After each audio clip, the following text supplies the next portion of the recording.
నవదీప్ అనే నేను ఇందు మూలముగా యావత్ తెలుగు ప్రజానికానికి తెలియజేయనిది ఏమనగా, బిగ్ బాస్ అనేది సమాజాన్ని రిఫ్లెక్ట్ చేసే ఒక స్మాల్ స్కేల్ మోడల్. రకరకాల మైండ్ సెట్స్, యాటిట్యూడ్స్, ఆలోచనలు ఉండే మనుషుల మధ్యలో 100 రోజులు బతుకుతున్నప్పుడు ఎవడెవడో ఏదేదో అంటారు. అన్నప్పుడు ఆ మాటల్ని మనం ఎలా తీసుకుంటాం, ఎలా రియాక్ట్ అవుతాం, ఎలా మనల్ని మనం కండక్ట్ చేసుకుంటాం అనేది పాయింట్. దాని టెస్టే అగ్ని పరీక్ష. మాకు కంటెస్టెంట్స్ డేటా ఇస్తారు. ఇప్పుడు వాళ్ళ పోస్ట్ కి జనరల్ గా జనం ఇంటర్నెట్ లో ఎలాంటి కమెంట్స్ పెడుతున్నారు, వీళ్ళు ఎలా రియాక్ట్ అవుతున్నారు, వాళ్ళకి వచ్చే నెగిటివ్ కమెంట్స్ ఏంటి, ఇవన్నీ జనరల్ గా చూసి సమాజంలో నుండి వాళ్ళకు వచ్చే నెగిటివ్ కమెంట్స్ తో వాళ్ళ ఎమోషన్స్ ని ట్రిగర్ చేసే ప్రయత్నం చేస్తాం.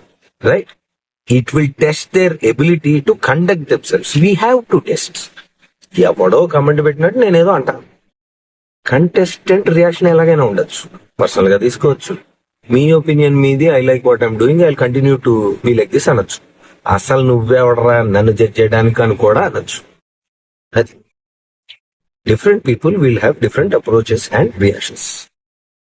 బిగ్ బాస్ అగ్ని పరీక్షకి జడ్జ్ అన్నప్పుడే నాకు తెలుసు కంటెస్టెంట్ ఎమోషన్స్ ని పుష్ చేసి టెస్ట్ చేయాలని. కాన్సెప్టే అది. హారర్ సినిమాకి వచ్చి నన్ను భయపెట్టదంటే ఎట్లా? ఇక్కడ కాన్సెప్ట్ ఇది. మీ పోస్ట్ కి నెగిటివ్ కమెంట్స్ వస్తే నువ్వు ఎలా రియాక్ట్ అవుతావు? అగ్ని పరీక్ష.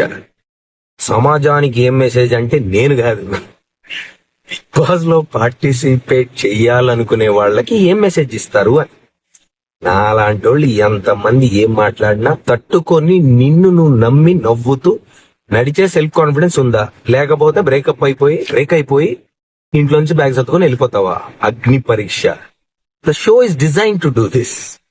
If you can't handle negative comments, internet కి రావద్దు, అగ్ని పరీక్షకి అసలు రావద్దు. Heat will only increase. Thank you. Good night.